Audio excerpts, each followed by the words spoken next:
Hi angels, good morning. How are you? Today I just wanted to do a video on how I transformed my bedroom into a Bohemian Oasis. So I wanted to go ahead and at least share my story and my journey with this. It's not perfect and I'm actually not totally finished in this room yet, but I just wanted to start off and then I can go ahead and give you guys updates.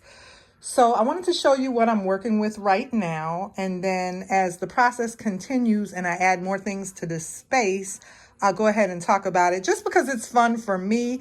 And I always figure if something is fun for me and I have an interest in it, then maybe somebody else out there has an interest in it as well.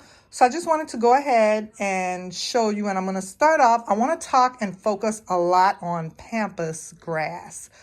So if you don't know what Pampas Grass is, it's right here. And I have a couple of vases of it.